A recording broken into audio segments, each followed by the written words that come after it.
Hello guys, I am Yash from Indian student group YouTube channel. जैसा कि हमें पता है, हमने हिस्ट्री का पार्ट 1 और पार्ट 2 कवर कर लिया है। ये हमारा पार्ट 3 है। ठीक है, पार्ट 1 की जो पीडीएफ है, पहली पीडीएफ, उसमें हमने पार्ट 1 और पार्ट 2 उसको 2 पार्ट्स में कवर किया हुआ है। ये हमारी पीडीएफ सेकंड है, जिसको भी हम पार्ट 1 और पार्ट 2 में कवर करेंगे। ठीक है, देखिए जैसे कि क्लास में लिखा हुआ है क्लास 2। ठीक है, हमारी क्या है, क्लास 2 में आएगी। ठीक है, ये हमारी क्लास 2 में आएगी। ठीक है, तो क्लास 2 जिसमें लिखा है महाजनपद, सबसे पहले हम समझते हैं महाजनपद। ठीक है, महाजनपद क्या होता है।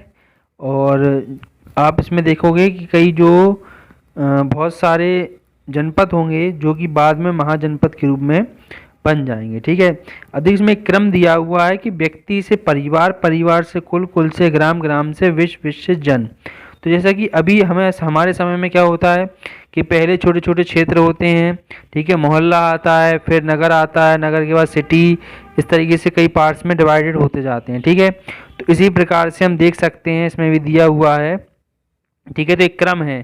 क्रम क्या है कि पहले व्यक्ति होते हैं, व्यक्ति के बाद परिवार होता है, परिवार के बाद कुल होता है, कुल के बाद ग्राम, ग्राम के बाद विश्व, और विश्व के बाद क्या होता है, जन होता है, और जन के बाद जनपद होता है, जनपद के बाद महाजनपद होता है। ठीक है, ये हमारा क्रम है कि सबसे पहले क्या होता है, व्यक्ति होता है। किसी व्यक्ति से व्यक्ति होगा, सबसे पहले व्यक्ति से क्या होगा, परिवार बनेगा। व्यक्ति से क्या बनेगा, परिवार बनेगा। और परिवार से क्या बनता है, कुल बनता है। परिवार से क्या बनता है, कुल बनता है। ठीक है, और कुल से ग्राम बनता है, ग्राम से विश्व बनता है, विश्व से जन बनता है, और जन से जनपद बनता है। ठीक है, जन से क्या बनेगा, जनपद बनेगा। और फिर जन से जनपद से क्या बनेगा, महाजनपद। ठीक है, तो ये क्या होता है, एक क्रम होता है। इसके बाद देखिए इसमें लिखा हुआ है क्या, जन, जन यानी कबीला। तो पहले के समय में जन को कबीला भी बोला जाता था। पहले के समय क्या बोला था, जन को कबीला भी बोला जाता था। ठीक है, अब इसके बाद क्या है, अब देख सकते हैं महाजनपदों का वर्णन। अब इसमें ये लिखा है कि महाजनपद का वर्णन हमें ये कैसे पता चल रहा है कि पहले के समय में महाजनपद हुआ करते थे। तो महाजनपदों का वर्णन अंगुत्तर निकाय और भगवती सूत्र में किया गया है। ठीक है, अब अंगुत्तर निकाय भगवती सूत्र क्या है, मैंने बताया था अंगुत्तर निकाय। अंगुत्तर निकाय का संबंध किससे है, ठीक है, अंगुत्तर निकाय, अंगुत्तर, उत्तर, उत्तर जिससे जो देगा वो क्या होगा, बुद्धिमान होगा। इसलिए मैं बताया था कि अंगुत्तर निकाय का संबंध किससे होगा, बौद्ध धर्म से होगा। किससे होगा, बौद्ध धर्म से होगा। भगवती सूत्र का संबंध जैन धर्म से होगा। ठीक है, तो इसमें कि महाजनपदों का वर्णन, ठीक है, महाजनपदों का वर्णन अंगुत्तर निकाय और भगवती सूत्र में मिलता है। और बात यह है कि इसमें कितने महाजनपदों का वर्णन मिलता है, तो हमें 16 महाजनपदों का वर्णन मिलता है। कितने महाजनपदों का वर्णन मिलता है, 16 महाजनपदों का वर्णन मिलता है। अभी इसमें हम 16 महाजनपद लाइन से पढ़ेंगे। ठीक है, इसके बाद फिर है पाणिनि। पाणिनि ने अपनी पुस्तक अष्टाध्यायी में महाजनपदों की संख्या 22 बताई है। अंगुत्तर निकाय और भगवती सूत्र में अंगुत्तर निकाय और भगवती सूत्र में जो संख्या है, ठीक है, अंगुत्तर निकाय और भगवती सूत्र में जो संख्या है वो है 16। ठीक है, अंगुत्तर निकाय और भगवती सूत्र में जो संख्या है वो कितनी है, 16 संख्या है, जैसा कि यहाँ पे लिखा हुआ है। ठीक है, कितनी संख्या है, 16 संख्या है। इसी प्रकार से पाणिनि द्वारा लिखित पुस्तक है अष्टाध्यायी। कौन सी पुस्तक है, अष्टाध्यायी। क्वेश्चन भी आता है कि पाणिनि द्वारा लिखित पुस्तक का नाम क्या है, उसका नाम है अष्टाध्यायी। अष्टाध्यायी द्वारा लिखित पुस्तक में 22 महाजनपदों के बारे में बताया गया है। इसके बाद आती है महाभारत में महाजनपदों की संख्या 22 बताई गई है। यानी अलग अलग ग्रंथों में अलग अलग संख्या बताई गई है। ठीक है, लेकिन मेनली जो हमारा इतिहास मानते हुए चलता है वो कितना है, 16। ठीक है, तो सबसे पहली बात आती है सबसे प्रसिद्ध और सबसे शक्तिशाली महाजनपद कौन सा है। तो आप देख सकते हैं सबसे प्रसिद्ध और सबसे शक्तिशाली महाजनपद का नाम, जो सबसे पहला जनपद है वो है मगध। ठीक है, क्या है, मगध। उसका नाम देखिए लिखा सबसे शक्तिशाली और विशाल, सबसे शक्तिशाली महाजनपद। ठीक है, लिखा हुआ है सबसे शक्तिशाली महाजनपद। ठीक है, तो आप देख सकते हैं कि क्या सबसे शक्तिशाली महाजनपद है। ठीक है, इसके बाद देखिए और इसकी राजधानियाँ भी हैं, तो आप याद कर लीजिए कि मगध की जो राजधानी है वो गिरिब्रज है और राजगिर है। कौन कौन सी राजधानी है, गिरिब्रज और राजगिर। गिरिब्रज है और कौन सी है, राजगिर है। इसके बाद क्या होती है, इसमें आता है मगध की एक और राजधानी, इसको कहते हैं राजगृह है। ठीक है, इसको बोलते हैं राजगृह। ठीक है, दूसरी राजधानी क्या है, राजगृह इसकी दूसरी राजधानी है। ठीक है, इसके बाद क्या है, और इसमें ये क्वेश्चन और बनता है कि सबसे प्राचीन इसकी राजधानी क्या है, तो वो मानी जाती है राजगृह है। ठीक है, इसके बाद है अंग। अंग से क्या होगा, चंपा। अंग, अंग क्या होगा, चंपा। देखिए अंग जो है चंपा, चंपा किसी का नाम है और किसी का नाम क्या है, कोई लेडीज होगी और उसका क्या होगा, अंग होगा, यानी उसका शरीर होगा, अंग होंगे, पार्ट्स होंगे। तो आप याद कर सकते हो अंग से चंपा, चंपा का अंग। ठीक है, यानी चंपा का शरीर। सबसे पूर्वी महाजनपद, और ये क्वेश्चन बनता है सबसे पूर्वी महाजनपद कौन सा है, तो सबसे पूर्वी महाजनपद क्या है, अंग ही है। ठीक है, सबसे पूर्वी महाजनपद क्या है, अंग है। इसके बाद है, इसको ये भी कहा जाता है कि वर्णिकों का नगर। ठीक है, वर्णिकों का नगर, वर्णिकों का नगर किसे कहा जाता है, तो वर्णिकों का नगर कहा जाता है किसको, वर्णिकों का नगर कहा जाता है अंग को। ठीक है, वर्णिकों का नगर किसे कहा जाता है, अंग को कहा जाता है। ठीक है, इसके बाद है अस्मक। इसके बाद क्या है, अस्मक। ठीक है, अस्मक, अस्मक से आप क्या याद रखिए, हसमुख। ठीक है, अस्मक से आप क्या याद रखिए, हसमुख। हसमुख से आप क्या याद रखिए, हसमुख। ठीक है, क्योंकि हसमुख की क्या होती है, पोटली होती है। हसमुख की क्या है, पोटली। ट्रिक है कि अस्मक से आप याद रखिए हसमुख। हसमुख से आप क्या याद रखिए, हसमुख। और हसमुख की क्या होगी, पोटली। क्या होगी, हसमुख की पोटली होगी। सबसे दक्षिणी महाजनपद, उसको क्या कहा जाता है, सबसे दक्षिणी महाजनपद बोला जाता है। कम बोझ, कम बोझ, कम बोझ, बोझ को कम करो, कम बोझ। सबसे उत्तरी महाजनपद, सबसे उत्तरी महाजनपद का नाम है कम बोझ। बोझ को कम करो, राजधानी क्या होगी, हाटक। तो बोझ को कम करने के करना पड़ेगा, बोझ को हटाना पड़ेगा। तो कम बोझ, बोझ को हटाओ, यानी कम बोझ की राजधानी क्या है, हाटक है। ठीक है, एक बार मैं फिर से रिवाइज कर देता हूँ। ठीक है, तो देखिए सबसे पहले क्या है, मगध। मगध क्या है, सबसे शक्तिशाली महाजनपद है, उसकी राजधानी गिरिब्रज और राजगृह है। फिर इसके बाद अंग। अंग क्या है, सबसे पूर्वी महाजनपद है, उसकी राजधानी क्या है, चंपा। याद कैसे करो, चंपा का अंग। ठीक है, कणिक, वर्णिकों का नगर, इसको का अंग को क्या कहा जाता है, वर्णिकों का नगर कहा जाता है। इसके बाद जो है वो है अस्मक। अस्मक क्या है, ठीक है, इसके बाद क्या है, अस्मक। ठीक है, तो अस्मक में क्या आता है, अस्मक। अस्मक यानी हसमुख। अस्मक से मैंने हसमुख याद करा, हसमुख की पोटली। पोटली किसी थी, हसमुख की पोटली थी। और सबसे दक्षिणी महाजनपद, ये क्या है, सबसे हमारा दक्षिणी महाजनपद है।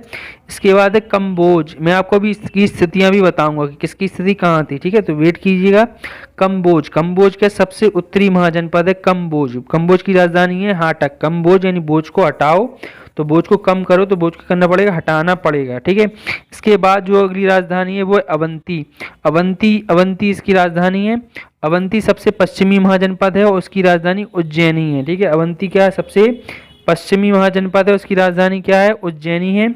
इसके बाद देखिए, अब देखो उसको उज्जैनी, अवंती, वा से क्या होता है, बत्ती, और बत्ती से क्या होगा, उजेला, और जा से क्या हो जाएगा, उज्जैनी। ठीक है, ऊ, उजेला, ऊ से उज्जैनी। तो अवंती बा से बत्ती, इसमें अवंती में बा आता है, बा से अवंती से बा से बत्ती हो जाएगा, और बत्ती से क्या हो जाएगा, उजेला हो जाएगा, उजेला से क्या होगा, उज्जैनी। ठीक है, उजाले, उजेला से क्या होगा, उज्जैनी होगा।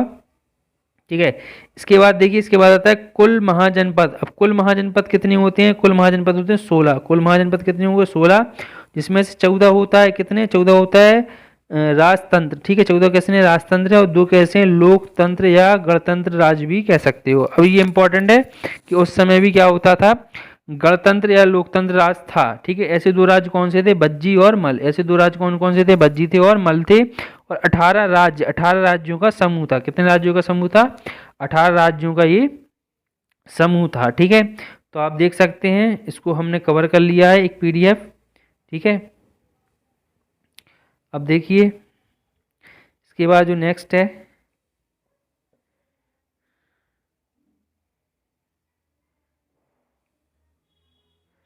ठीक है, इसके बाद हमारी जो नेक्स्ट PDF है, देखिए जैसे कि मैंने आपको बताया था कि मैं आपको सारे इसकी स्थितियां भी बताऊंगा। ठीक है, जो हमारे राज्य हैं उनकी हम स्थितियां भी देखेंगे। ठीक है, यानी महाजनपद हैं, पहले महाजनपद ही बोला जाता था। देखिए कम्बोज की स्थिति ये है, कम्बोज की हाटक है, ये स्थिति है यहाँ पे। पाकिस्तान में कम्बोज था पहले। ठीक है, कम्बोज कहाँ पे था, पाकिस्तान में था, पाकिस्तान के आसपास आप देख सकते हैं। ठीक है। मगध सबसे शक्तिशाली राज्य था। मगध देखिए अब सेंटर में है मगध, ठीक है, सेंटर में क्या है, मगध है, ठीक है, सबसे शक्तिशाली राज्य है मगध, ठीक है, सेंटर में है। इसके बाद है अंग, देखिए मैंने कहा था पश्चिमी, सॉरी पूर्वी राज्य, ठीक है, सबसे पूर्वी राज्य कौन है, अंग। तो देखिए अंग ये है पूरब में स्थित है, अस्मक दक्षिण में है, देखिए दक्षिण में नीचे की ओर है अस्मक, ठीक है, अस्मक से मैंने आपको कहा था हसमुख, और हसमुख की क्या होगी, पोटली होगी। अवंती देखिए पश्चिमी राज्य है, अवंती क्या है, पश्चिमी राज्य है, ठीक है, ये देखिए अवंती क्या है, पश्चिमी राज्य है, तो ये क्या है, अवंती है, ठीक है। तो देखिए चारों दिशाओं में हो गया, दक्षिणी, पश्चिमी, उत्तरी और पश्चिमी जो है, पूर्वी जो है, दक्षिणी जो है, ऊपर क्या है, उत्तरी। तो उत्तर में कौन है, उत्तर में कंबोज है, ठीक है, उत्तर में कौन है, उत्तर में कंबोज है, ठीक है, देख सकते हैं कंबोज, यानी कंबोज की राजधानी हाटक, ठीक है। ये गांधार है, ये भी एक महाजनपद है गांधार, अभी गांधार में तक्षशिला आएगा इससे आगे, तो क्योंकि गांधार की जो राजधानी थी, ठीक है, वो तक्षशिला थी, ठीक है, गांधार की जो राजधानी थी वो क्या थी, तक्षशिला थी, ठीक है। इसके बाद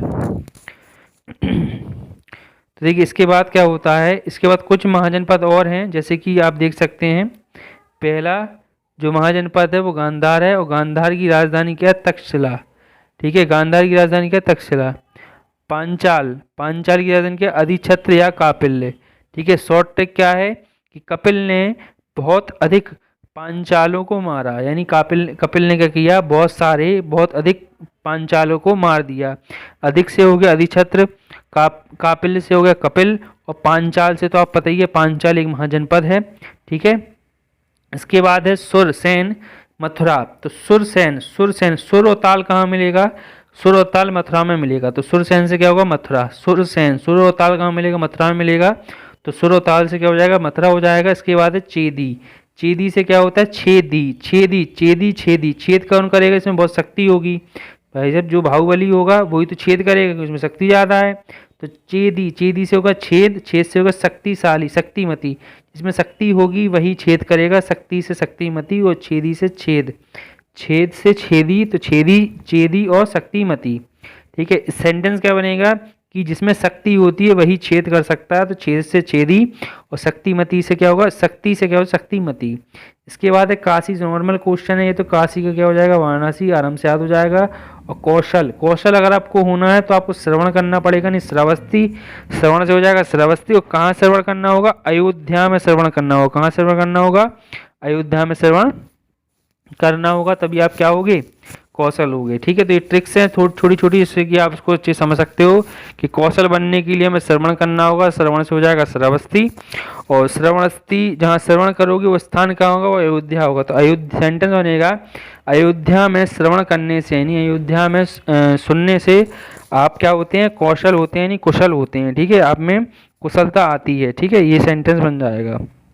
इसके बाद इसमें स्टार्ट होता है मगध साम्राज्य, ठीक है, स्टार्टिंग कहाँ से होती है, मगध साम्राज्य से होती है। तो मगध साम्राज्य हमारा स्टार्ट हो रहा है, तो पहला यही है मगध साम्राज्य, ठीक है, मगध साम्राज्य।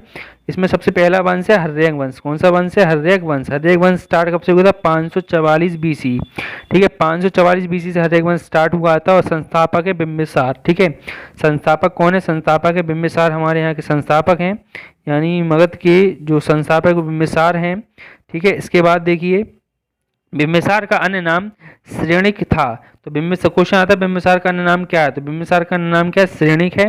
बिंबिसार के दरबार में राजवैद्य जीवक रहता था, बिंबिसार के दरबार में कौन रहता था, राजवैद्य जीवक रहता था। ये क्वेश्चन आया ही है कि जीवक किसके दरबार में रहता था, जीवक किसके दरबार में रहता था, बिंबिसार के दरबार में रहता था। ये मानता है कि इसका क्या था, पुत्र था, ये मानता है कि यह क्या है, इसका पुत्र है। बिंबिसार ने 52 ईयर्स तक शासन किया, कब तक शासन किया, 52 ईयर्स तक शासन किया।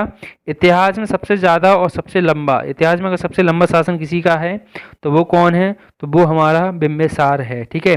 मैंने इसको मगध पर राजवंशों का क्रम बताया था, और आपको इसको ट्रिक से याद कराया था कि हसना मना है, हा से था हर्यक वंश, ठीक है, और हसना सा से था सुनाग वंश, ठीक है, ना से था नंद वंश, और माँ से था मौर्य वंश। उसमें ट्रिक बताया था, हसना मना है, पीछे वाली वीडियो में आप जाके देख सकते हैं।